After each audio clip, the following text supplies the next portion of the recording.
Great. We're really pleased to be able to join you today and to share this sixth webinar in the Human Behaviour Change Project webinar series. And this one is introducing the behaviour change intervention ontology. And today we have four presenters, myself, I'm Dr. Alison Wright, Ella Howes, Dr. Paulina Schenk and Lisa Zhang. And the way that the webinar will be working is we will have a 25-minute presentation and then 25 minutes for discussion. In terms of the discussion format, please post any questions that you may have as they come to mind in the Q&A box on Zoom.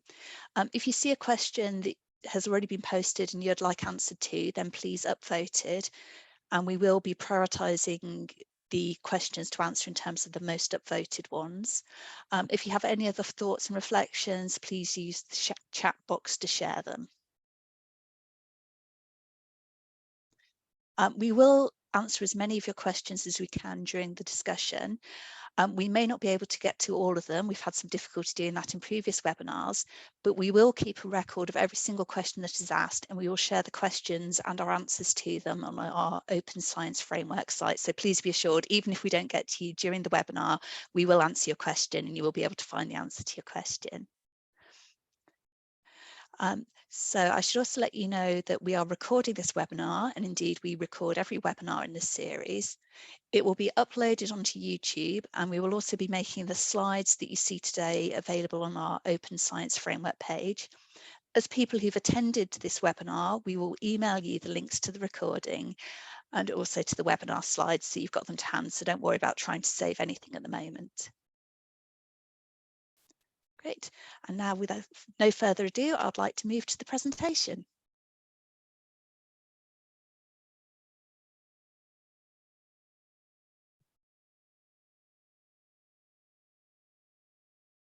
Hello and welcome to the fifth webinar of the Human Behaviour Change Project webinar series, where we'll be introducing the Behaviour Change Intervention Ontology. My name's Ella Howes, and I've worked on the project for about 2.5 years and have been involved in the development of a number of different ontologies. And I'm joined today with my colleagues, Dr. Alison Wright, Dr. Paulina Schenk and Lisa Zhang.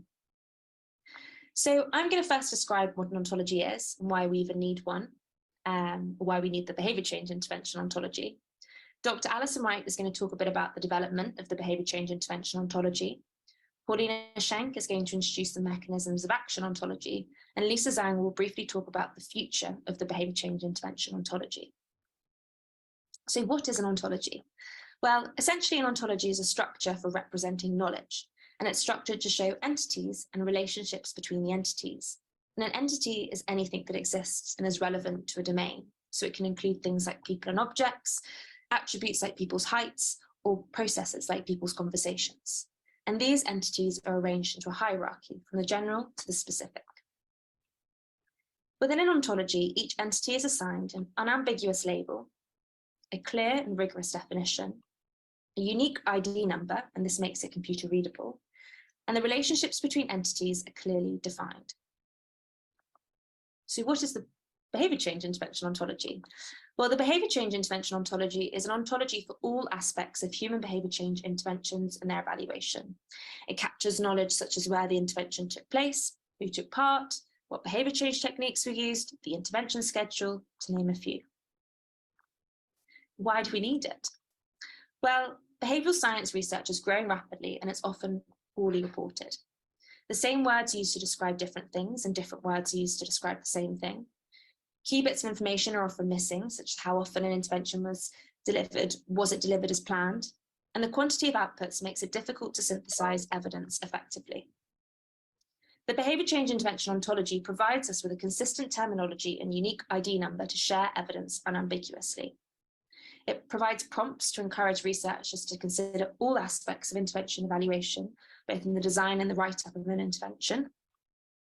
And the unique ID number that I mentioned earlier that is attached to each entity can help artificial intelligence to organise and synthesize evidence at speed.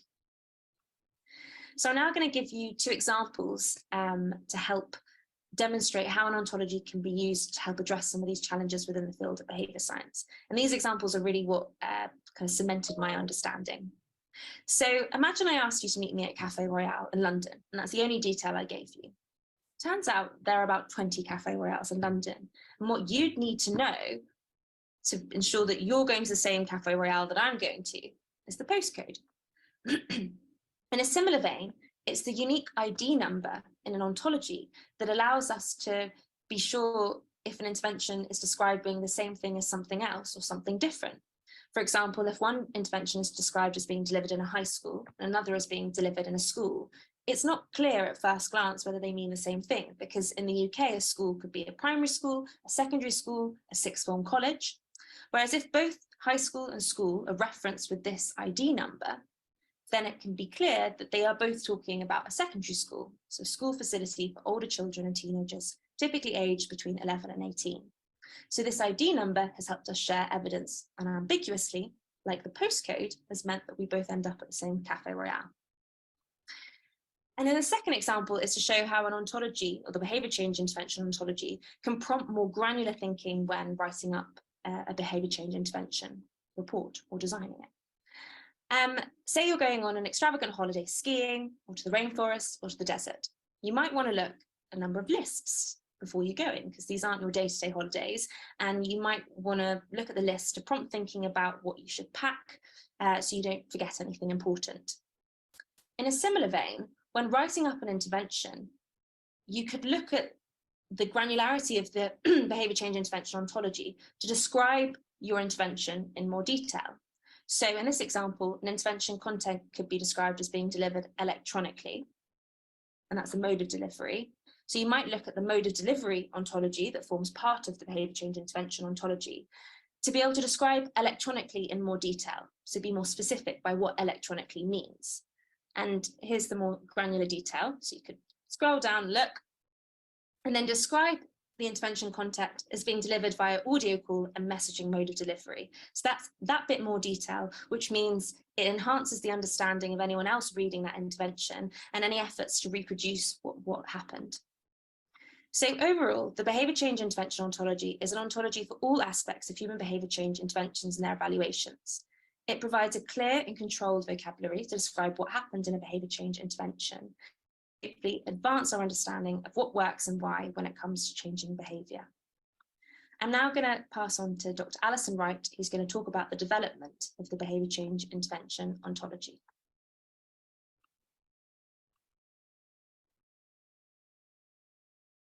I'm going to be speaking today about the methods used to develop the behaviour change intervention ontology. We used a method with multiple steps. We started by developing the scope and the definition of the ontology. We then identified ontology entities to include, gave them labels and developed their definitions. We refined the draft ontology through a process of literature annotation and then through expert stakeholder review.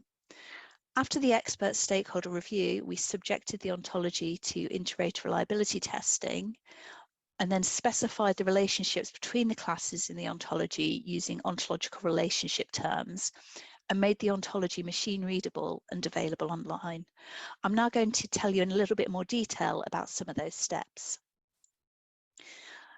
So in terms of identifying key entities that should be included in the ontology, we used a bottom-up development method where we extracted relevant terms from 100 published intervention reports, so everything related to, say, setting or intervention population or intervention style of delivery. We then did top-down development where we searched for these terms in existing ontologies and other controlled vocabularies, reused classes where appropriate. We also tried to build on existing classification structures, and where possible, we try to use those with international applicability because sometimes those developed for a single country don't work well on a more global level. We also then had to create new entities if there was no appropriate entity to be used in an existing ontology. So we had to write labels and definitions to reflect what this thing was. We then used literature annotation to refine the ontology. So what we did here was two researchers took the ontology and used it to code behaviour change intervention reports. On the side, you can see here an example of this for the setting ontology, where they've picked out primary schools as an example of a school setting, and England as an example of the country of an intervention setting. After doing a batch of papers, the coders compared their data and looked at the sources of any discrepancies. They then updated the definitions and added any new terms as required, and then did another batch paper. So it was an iterative process of revisions, refinements, having another go, and so on and so forth. After we'd refined the ontology through literature annotation, we then had an expert review stage where we asked an international panel of behavioural science, public health and ontology experts to review the ontology. And we did this via an online survey where we presented the experts with classes from the ontology and asked them to suggest any changes they thought were required to the labels and definitions to make them clearer, to suggest any classes that might have been missed out, and also to comment on the structure of the ontology. Were there any classes that they thought were in the wrong group and ought to be moved? We went through this feedback line by line and revised the entities and their definitions based on it. Having done this, we then moved on to the iterative reliability testing stage, where pairs of coders use the ontology to code published randomized control trials of behavior change interventions. We used Krippendorf's alpha to assess inter-rater agreement. If it was low, we examined where disagreements arose and we revised the ontology to try and get rid of those sources of disagreements. Whether we'd had to refine the ontology or not, we did then repeat the inter-rater reliability testing with a second pair of researchers who weren't involved in the initial ontology development. So why did we do these stages? Because we wanted to create an ontology that qualified as a good ontology. And there's lots of criteria against which you can evaluate ontologies, and I've just picked out a few today. One of them is completeness, so how well the ontology covers the domain of interest. And this was covered by scoping terms to include from intervention reports, annotating the literature, and through expert review, where we asked the experts if anything was missing. Its accuracy, in terms of how well it accords with experts' knowledge, was tackled through the expert review stage and by having a development team with considerable experience in developing and evaluating behaviour change interventions. Its clarity, in terms of whether it communicates the intended meaning of the defined classes, was refined through literature annotation and then formally assessed in the inter-rater reliability testing. And interoperability, which is about its ability to interconnect with other ontologies, was tackled by using something called basic formal ontology, which is a set of classes that you can use at the sort of top hierarchical level of your ontology as the backbone of the ontology. Many other ontologies use this, so if we use this too, it makes it easy to connect up our ontology to other ontologies in the field. So what were the results? I don't have time to go into the full extent of the BCIA today, but in terms of the higher level entities in the ontology, we had two key parts. The blue side is what we call the behaviour change intervention scenario, which is the intervention in terms of its content and how it's delivered, but also its context, how the participants engage with it, and its mechanisms of action, as well as the targeted outcome behaviour. On the red side, we have the evaluation, or the behaviour change intervention comparison, which is comparing at least two interventions against each other to produce an effect size estimate. To give you a sense of what kind of lies underneath each of these circles, I'm now going to hone in on this little green circle right at the bottom, which is the lower level relating to intervention setting. So behaviour change intervention physical setting has entities beneath that circle in terms of things like the geographic location of the intervention, the site where the intervention takes place. So it might be a community facility, it might be a school, it might be a university, it might be healthcare, it might be retail. Alternatively, the intervention might take place in the outdoor environment or on a form of transport. So these are all the kinds of things that exist under those circles in the higher level diagram. To give you a sense of where we are in terms of progress on completing the various components of the behaviour change intervention ontology, the upper level, mode of delivery, setting and intervention source, so who delivers the intervention, are all completed and published. We've completed schedule and dose, intervention population, engagement, style of delivery. The papers are being written up for those. And then we have behaviour change techniques and mechanisms of action, which are completed and just available as preprints. while human behaviour and intervention fidelity are still under development. And you can see our collection on Welcome Open Research if you're interested in those publications. I'm now going to hand over to my colleague, Dr. Paulina Schenk, who's going to speak in more detail about the mechanisms of action ontology. Hi, my name is Paulina Schenk. As mentioned, I'll be introducing the mechanism of action ontology as an example of one of the ontologies we developed as part of the behavior change intervention ontology. First off, to give you an idea where the mechanism of action ontology sits within the wider behavior change intervention ontology, basically a behavior change intervention scenario has process, part, a behavior change intervention mechanism of action. However, to define this a bit more simply, a mechanism of action is a process by which behavior change interventions influence behavior. So if we were to illustrate the relationship between an intervention and mechanism of action and behavior very simply, an intervention would influence a mechanism of action, which would influence behavior. An example within an intervention would be providing children with instructions on crossing a road safely, which would be increasing their knowledge on how to cross a road safely, which then would hopefully be increasing the frequency of behaviors to safely cross a road. So for instance, waiting during a red light. As you can see, the mechanism of action, so increasing knowledge, shows why the frequency of the behavior has increased. Theories of behavior and behavior change propose potential mechanisms of actions, and these can guide intervention designers when they're selecting their target mechanisms for their interventions.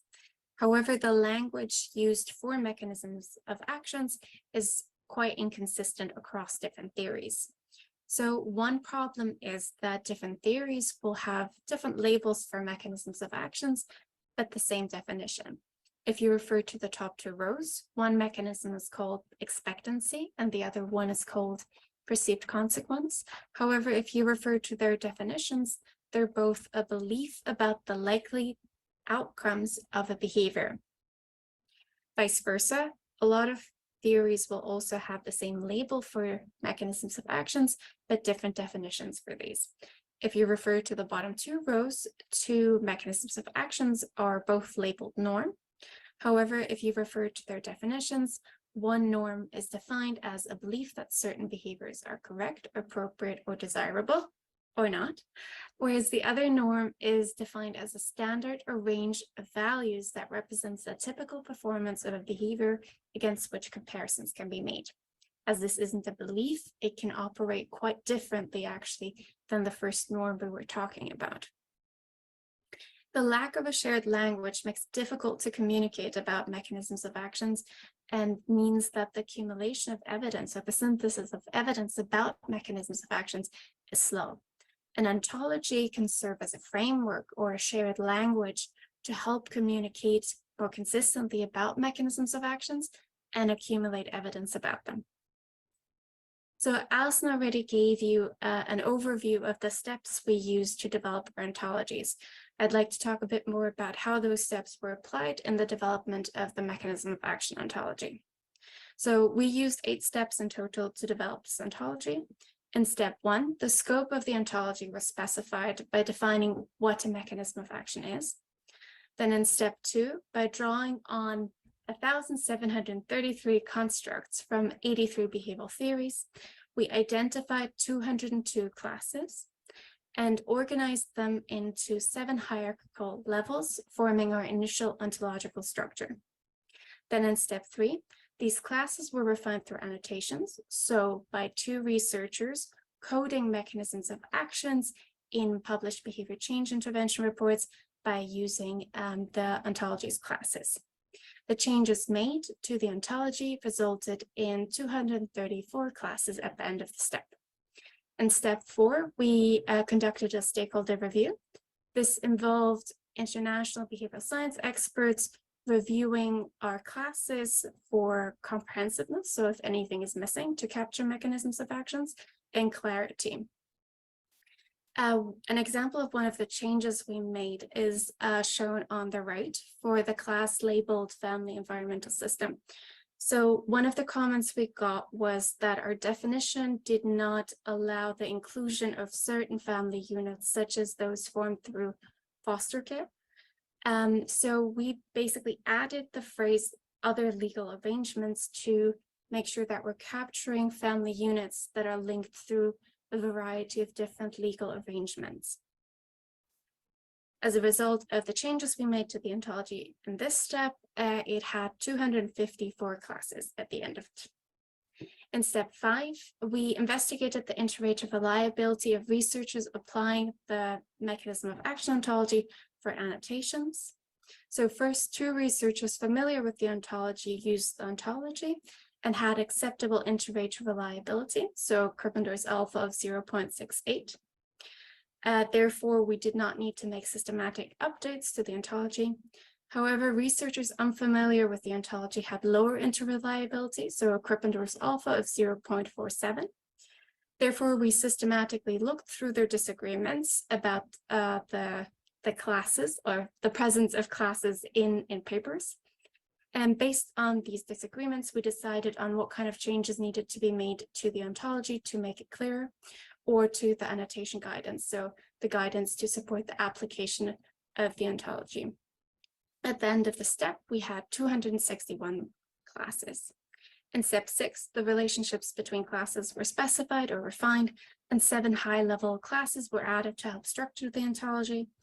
Then finally, in step 7, the ontology's alignment with other parts of the behavior change intervention ontology were reviewed, as well as other relevant ontologies, such as the emotion ontology. And this helps make sure that our ontologies are interoperable with others. So interoperable basically means that when our ontologies are used or other ontologies are used to extract data, for instance, through annotations, we can share that data across different ontologies because their structure and their classes are consistent or interoperable. At the end of this step, we had an ontology with 282 classes. This ontology was made machine readable and available online in step 8. Okay, so to give you a better idea of what these 282 classes look like, in the back you can see sort of the whole ontology of how it would look like when it's hierarchically structured. However, examples of these classes would be belief, learning, behavioral opportunity, personal capability, interpersonal behavior, and emotion process. Giving you a digestible snapshot as well of the ontology and sort of its visualized hierarchical structure.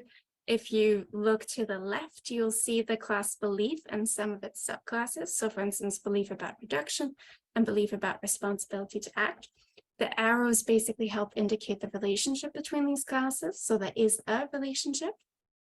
As Ella suggested, it basically, if we were going to read the relationship between those two classes, it would mean belief about reduction is a belief. And just so you know, the most recent version of the ontology is also available on Open Science Framework, and the link is included here. Very briefly as well, you can find the ontologies classes on Ontology Lookup Service, which is one of the tools we have available. Lisa will talk about those in more detail. But this tool basically helps you to browse ontologies and find certain classes and their definitions. So if you, for instance, browse for belief and click on the class, you should be able to see its class definition as shown here, and its class ID or the address that Ella was talking about, as well as its subclasses that are listed on the left. So what are the potential applications of the mechanism of action ontology? And we've talked a bit about how ontologies can be used generally, but thinking about it in the context of this ontology, it can serve as a framework to synthesize knowledge about or evidence about mechanisms of actions. So for instance, it can be applied in systematic reviews. You could either look at which types of mechanisms of actions come up or are present in different papers, or you could be investigating specific classes, for instance, motivation and its subclasses. The ontology can also provide a shared language to communicate about mechanisms of actions and interventions across research groups and disciplines. So for instance, you could use the classes to help label and define mechanisms of actions more consistently in protocols and papers. Finally, the ontology could also serve as a tool for refining behavioral theories. Very simply, when developing a new theory, you could use the class labels and definitions to help label and define your own constructs in that theory. Or alternatively, as hopefully the ontology becomes more used and more evidence is synthesized using it, you can use that synthesized evidence as well to make updates to existing theories. So for instance, if there's consistent evidence that a certain class is an effective target in behavior change interventions, certain theory authors might consider adding that class as a construct to their own theory. But thank you very much for listening, and I'll hand it over to Lisa, who will be talking about the future of the behavior change intervention ontology. What is the future of the behavior change intervention ontology? Ontologies are always open to refinement, though they must change for good reason. For example, there might be confusion or problems with the label of an entity, or a definition isn't being used in a consistent way by the scientific community. So this means that the scientific community can come together to find a solution which will lead to a change in the ontology. The behavior change intervention ontology is not a fixed or rigid structure. It can and will evolve when scientific knowledge and understanding about entities and their relationships advances. The objective of a good ontology development process is to ensure that the scientific community is involved in the process of evolution. So users can give feedback on the behavior change intervention ontology using the GitHub link shown on the screen. So the BCIO can be accessed via the Ontology Lookup service, and it's also available to download from GitHub. In the future, updated versions of ontologies making up the behavior change intervention ontology will be released via GitHub. So we recommend that users check these online resources to ensure you have the most recent version of the ontology. The behavior change intervention ontology will also be submitted to the OBO Foundry and the BSSO Foundry once complete. The Human Behavior Change project has also been developing online tools to facilitate the use of the behavior change intervention ontology. So two tools, BCIO Vocab and BCIO Visual, enable researchers and practitioners to browse and view the ontology's terms and structure. In next week's webinar, we will provide demonstrations of how to use both tools for the purposes of evidence synthesis and intervention development. You can use the QR code to sign up via Eventbrite.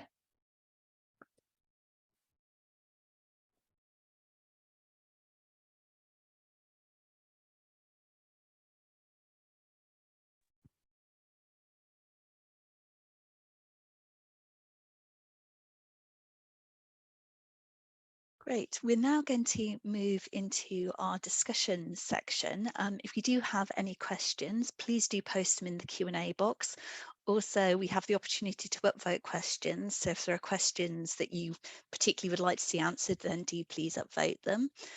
We'll try to get to everybody's question, but just for people who might have joined a little bit late, if we don't have a chance to get to the question during this session, we will nevertheless take your questions and provide an answer to all of them and post that to our open science framework. So please don't worry, we will definitely answer everybody's questions.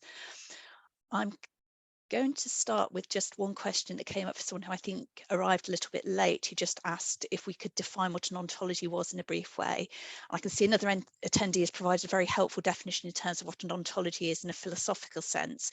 We work with quite a simple definition, which is the application of the term ontology in information sciences, which is that it's a system in which you have entities, so things that exist, you specify those in terms of their labels and you define each of them and you specify the relationships in between them. So for example, Paulina was talking about an ontology of different kinds of mechanisms of action of behaviour change interventions. So moving into the upvoted questions, bear with me. The first one asks, will the newly defined MOAs replace the 93 BCTs? Paulina, would you like to? Of course, no, it's not going to replace the BCT taxonomy. So as Alison mentioned, we developed the BCT ontology. So that will be a more comprehensive version of the previous taxonomy and sort of iron out some of the issues that came up over the years. But mechanisms, actually, just to give you a sense of the relationship between BCTs and mechanisms of actions. So behavior change techniques actually work through mechanisms of actions to change behavior. So there are different classes or upper level classes within the behavior change intervention ontology. Alison, if there's anything I've missed. No, I think that covers it brilliantly. I mean, yes, so actually mechanisms of action are how BCTs work. So the things that BCTs affect, so they might be thoughts, feelings, beliefs, as Paulina demonstrated, that in turn change people's behaviour. The 93 BCT taxonomy is being replaced with the BCT ontology, which is currently available in preprint, and we will share the links to that if you want to go and have a look at it later. Moving on to the next question, we have somebody asks, the potential of this work done by you is huge, but do you feel that it's overly complex? I wonder about the practical applicability of it, and the fact you need a vocab interface says it all, really. But I do think this work is amazing. Thank you. I'm just wondering how usable it's going to be if you want to roll it out more widely. Who'd like to tackle that? I don't mind starting on that one, because yes, I agree. When I first started on the project, I think I just found ontologies quite complicated, and I think there's this really interesting balance, because ontologies are meant to or designed, you're kind of trying to capture knowledge of a domain, and of course there's so much knowledge within the domain of behavior change, and so there's an interesting balance between comprehensibility, so how much knowledge you can capture, and usability. And one ontology that comes to mind when I think of that is we're developing one on style of delivery, so how an intervention is delivered. Is it delivered with enthusiasm, or kind of how's eye contact? So there's so many ways you can capture interactions between people, but the longer we have of the kind of all the different ways, the harder it is then to use that. So that's an interesting kind of balance. And I think we're definitely thinking now about how to develop training to help enable the ontology to be used by researchers, so we can really tackle those issues we mentioned in the presentation. And we have got a webinar next week on tools to use the behaviour change intervention ontology. I don't know if anyone else wants to add. I mean, I think one of the things is that, people can use components of the behaviour change intervention ontology. So if you don't want to use all of it, but your work is concerned with BCTs, for example, it would be fine just to work the BCT bit. Or perhaps you want to focus on settings. Perhaps you're someone who's interested in the effects of context on the effects of interventions. I think the other thing is that we do try to, one of the reasons for literature annotation is to spot when we've gone into too much detail, where actually we have classes we can't tell the difference between, and then we get rid of them and merge them back into one. I think, it is a challenge, but I'd say perhaps, if you think about the BCT taxonomy, which we're all now very familiar with, when that was first published, people were concerned that that was complex and hard to work with. But over time, as we as the science got kind of more familiar with it, actually it now doesn't seem that complex. I think actually perhaps it's the strangeness and the newness. Certainly for me, I think the more I work with this, the less kind of difficult it becomes. So I don't know if anyone else would like to come in. Yeah, so throughout the process of making all the definitions, we try to reduce complexity as much as possible, because these definitions are supposed to be used by people that aren't necessarily experts in behavioral science or ontologies. So, and there's also things like informal definitions that get added to the ontology. So informal ways of saying, what a label or definition is. For Michelle's follow-up question about how we plan on encouraging researchers to use it. So Ella just mentioned that we're actually developing a training package. So YouTube videos, resources, exercises and quizzes. So they're all under development and will soon get released, so that hopefully that will help people understand it a bit more. I'd also add, sorry, just on that, I think ontologies are complicated, but it makes me think about how there's complexity when papers are written up quite ambiguously and there's confusion between words. So I think they are complicated, but I suppose they're trying to tackle something else that's very complicated and can cause confusion. And actually, that's a really great point that Ella's come up with, that actually, I don't know about you, but I've done systematic reviews where I've tried to work out what were the active ingredients of a given intervention as described in a paper, or not being able to do it. And in some ways, having this more precise vocabulary, even though it's got more terms in it, might actually further down the line make synthesizing our evidence actually less complex. So it might be that we're not getting more complexity, we're just changing where the complexity is, but it makes something simpler further down the line. Brilliant. The next question that's been upvoted asks, what kind of training do you think we need to use the ontology? You'd like to tackle that? I can give it a go. So I think, first of all, just giving people a better understanding of what ontologies are, how we formed the definitions, why the definitions are the way they are, as Lisa also mentioned, because we'll often use sort of the parent class, so the upper level class, to help define the lower level class. And that's because we use logical definitions that are then also computer readable. So that's very useful to have. But obviously, you need to be used to that sort of language to use it. So that would be one example. But more generally, I think familiar or helping people familiarize themselves with the different ontologies and just sort of seeing how they can be applied in practice will be important aspects to tackle. But if anyone wants to add to that. I think we kind of touched on the training in our previous answer about, and kind of Lisa mentioned that we're developing training and kind of working on moving, because there's developing the ontology, then thinking about how can we actually get people to use it? Because I mean, it's a kind of new way of doing things and kind of approaching the way we write up research and design kind of research proposals. I think that in some senses, some uses might require a bit more kind of learning about how might I reference these ID numbers, or how might I write up a paper. And actually Robert West is, there's a webinar later in the series on the paper authoring tool, which will be a great tool where you kind of are prompted to include, Robert will explain this much better than I am, but prompted to include words in your randomized controlled trial that are from an ontology. So it's kind of got a computer readable version at the back and then the kind of human readable at the front. And so that's later on in the series. So that's a kind of, we have more formal training on how to use that. But I also think that one of the uses, and I touched on it in the presentation, that I think from my understanding, well, something that I think I'd find the easiest, I guess, to start with, is even looking at the upper level of the behaviour change intervention ontology can prompt thinking about what you might want to consider when you're designing your intervention. And so it's not, you know, like the tidier framework will kind of make you include certain bits of information. So I think that's a way of using the ontology that doesn't require huge amounts of training, but is a way to start. Great, thanks. Our next question asks, do you believe that the ontology could be used to classify behaviours in response to a non-study intervention, for example, to help structure analysis of the impact that the coronavirus had on behaviours in a particular domain?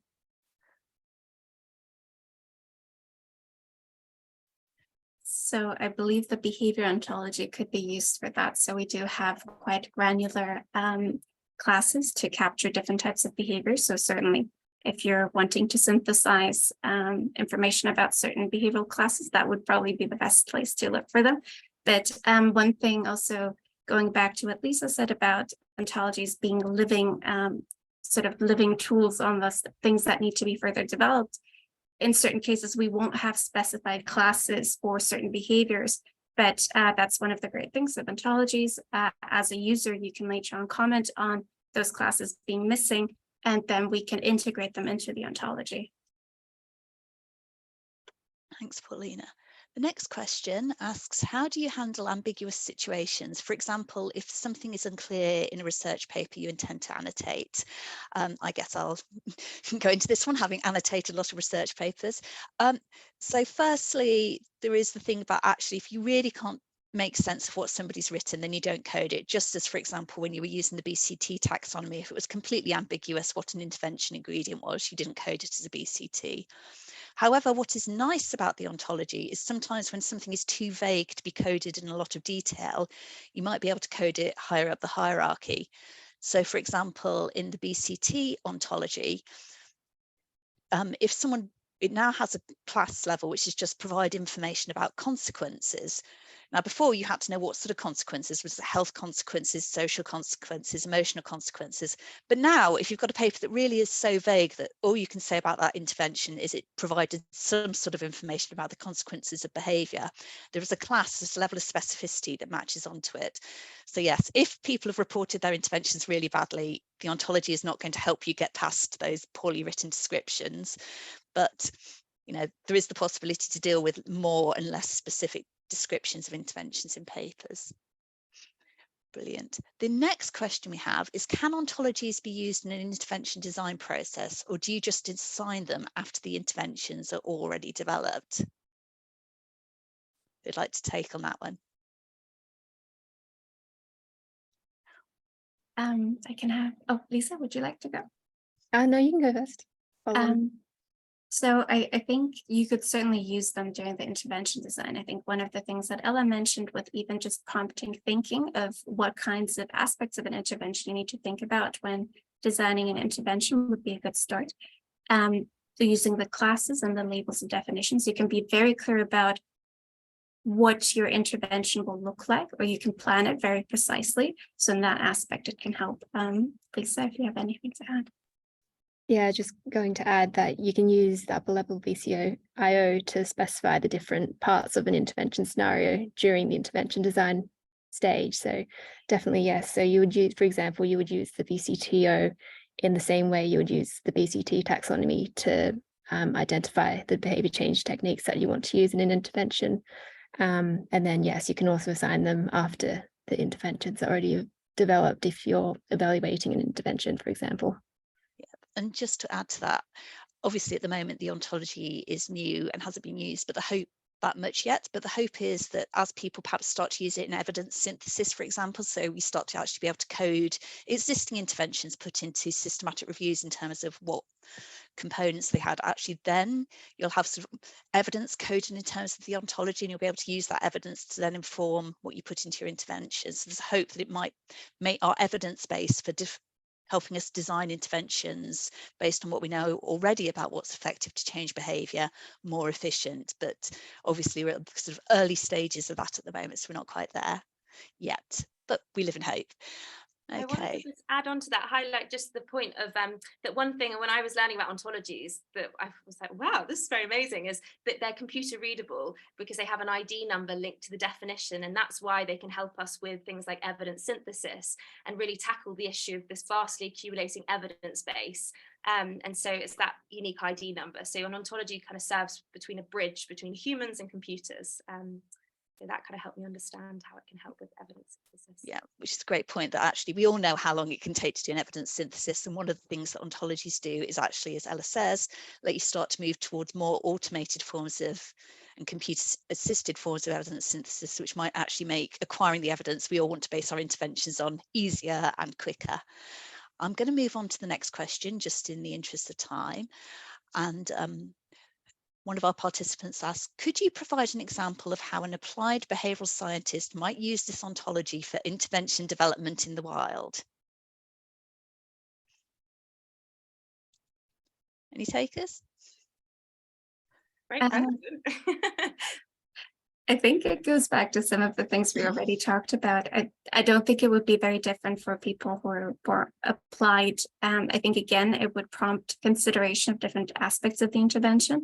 And again, you would, based on the different classes we have, labels and definition, could specify your intervention based on those. Obviously, if you're having to develop an intervention very quickly, that might come with additional challenges, but hopefully the training will help you familiarize yourself with the ontologies quickly so that it won't take you too long. I think also, thinking about in the wild, it makes, so we've been working on the fidelity ontology to kind of specify the ways in which, so fidelity being the extent to which an intervention is delivered as planned, and kind of a bit of background on that is we found many papers really don't mention how fidelity has been measured, has been assessed. And the way that the fidelity ontology is structured is by separating fidelity into fidelity enhancing processes, fidelity assessment, and fidelity data items. And so I think even thinking about fidelity in those three ways could be like in the wild going, okay, how are we going to enhance fidelity? But maybe we should think about assessing it. And it kind of taps into even distinguishing the things like you might film an interaction to look at later. And that can be, and even specifying whether the filming was used to enhance, because filming an intervention contact could also be to assess. So even making you think about how to distinguish in those ways. So maybe that's a brief in the wild use of fidelity. Great.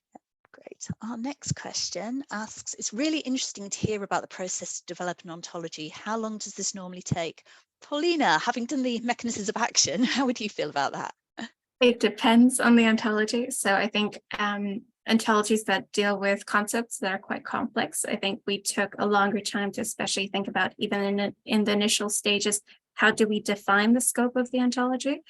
So in our case, with the mechanism of action ontology, it actually took us 4 years. So that's a long time to develop an ontology, but obviously we also had quite a few steps to go through. So I think there are other examples in which it took significantly shorter. I think the style of delivery ontology is one of those that didn't take quite as long. I think Ella and Alison, you worked more on those as well.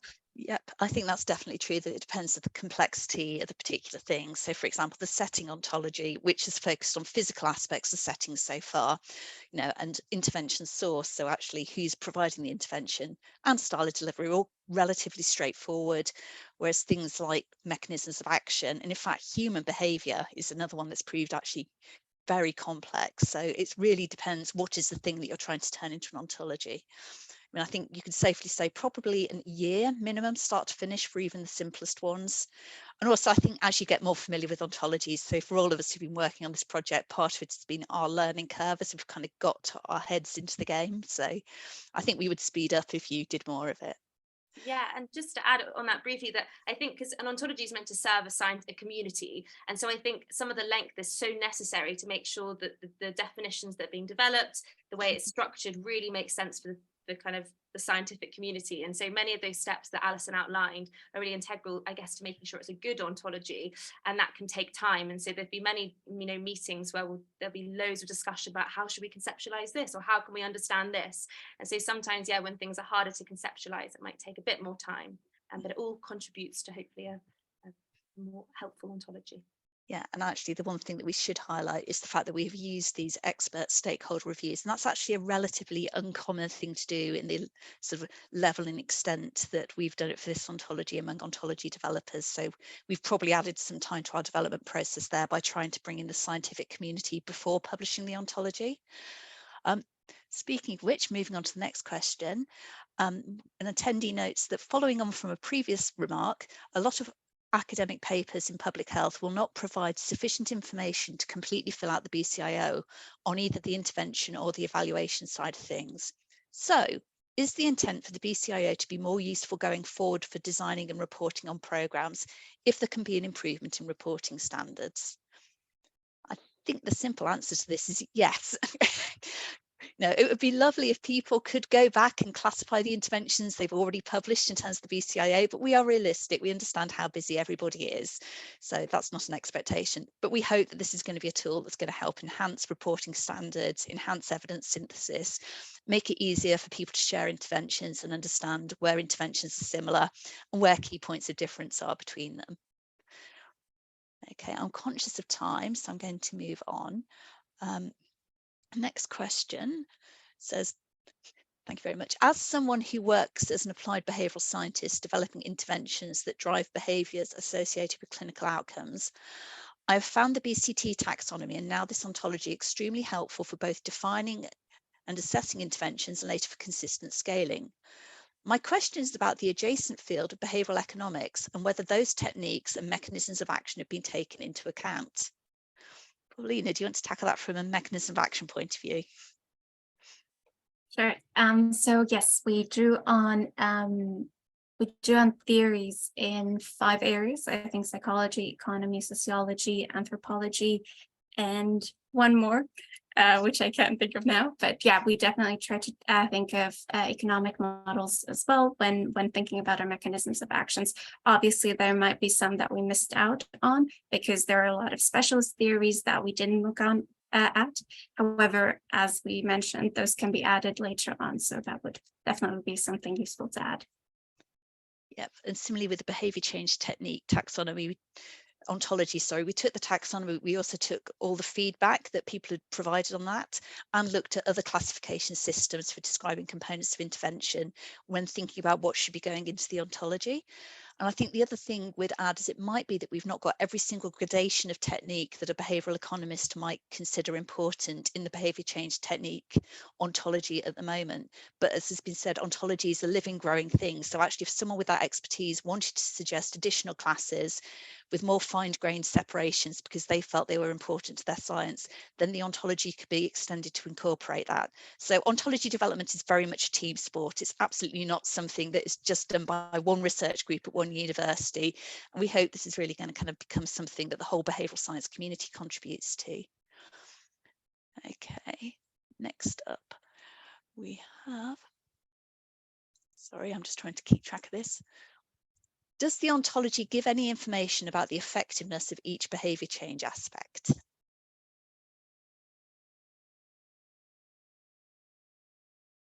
Anyone want to take this? I mean, my understanding would be no, that the ontology describes things, it says how things are related, but it doesn't actually incorporate evidence. So you might use ontology to classify things that then actually look at the effectiveness on behaviour. You might use the ontology to classify what exactly was the behaviour being tried to change, but the evidence base itself is not incorporated in the ontology. Next, sorry, go on, Lisa.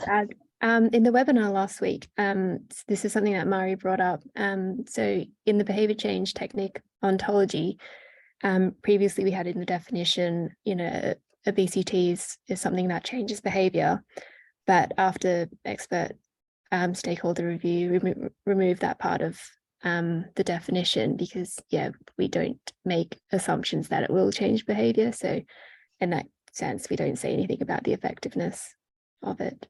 Yeah, and the other thing there is an ontological definition has to cover what is always true of a behaviour change technique. So behaviour change techniques always have the potential to change behaviour, and that's how they're defined now, but they don't always definitely change behaviour. So that's why that definition had to change. Okay, next question. Next up, someone has asked, do you intend to develop the ontology through any open source tool?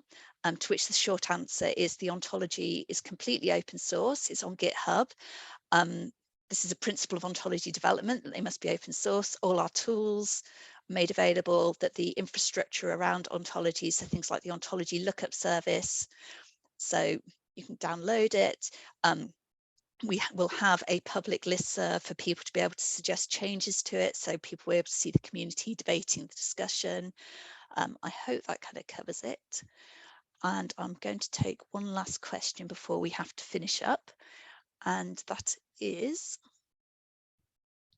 this is fantastic work, thank you very much. Did you engage with anybody outside of academia to develop this, for example, marketing or data experts? So it depended on the ontology, to be quite honest. So for some ontologies, like the mechanism of action ontology, we specifically selected people who had experience with developing interventions or reporting on mechanisms of actions and interventions. However, with other ontologies that needed to represent a wide range of expertise or were less specialized in a certain sense and required less of an academic background, for instance, a setting ontology, basically we took in any expert's feedback and tried to integrate it as best as we could. And that obviously also included people from the private sector and non-academic backgrounds. Okay, great. We're going to move now just to finishing up, but those of you, I'm aware there are a few people who we've not had a chance to get to your questions, so please do rest assured that we will get to those and we will put up the answers on Open Science Framework, and we will also email you the link with the link directly to those so you don't have to go clicking around our OSF page trying to figure out where the answers are. do also share any final reflections or questions with us. There's just been a link posted in the chat for you to do so. If you prefer, you can also use the QR code here for any other comments that you would like to share. In terms of next steps, the next webinar in the series presents tools for using these ontologies in practice. So things like the vocabulary tool and the visualization tool. If you're somebody who likes to actually see the hierarchy of an ontology, then we have a tool for letting you do that. So if you're interested in that, it's next week and you'll be able to sign up for that via the links that we will send to you. We do, very excitingly, as of the end of last week, have some preprints available on both the new behaviour change technique ontology and the mechanisms of action ontology. And we have here the links to the preprints, the ontology itself, which is not in the preprint because in both cases they have over 200 classes and we didn't want to put a 200 row table into a paper. So those are available on OSF. And there is a feedback form for you to make any suggestions. We need feedback by Monday, the 24th of April, and the more specific you can be, the more useful that will be to us. And we're also putting links to those resources into the chat for this meeting. And the final thing I'd like to let you know about is we are having a workshop on the 6th of June from 2 to 5 p.m. British Summer Time, where we're going to be launching the entire Human Behaviour Change Project knowledge system, so the automated machine learning based system and all the associated tools. This is going to be an interactive workshop. We're hoping it's going to be interesting and engaging for everybody. And if you'd like to learn more about that, then please do sign up for our newsletter and we will be sending out details of it and how to sign up nearer the time. And thank you very much to everybody for joining us today. If you'd like to find out any more, we have resources on Twitter and various other places, and we will share those as well. Thank you all.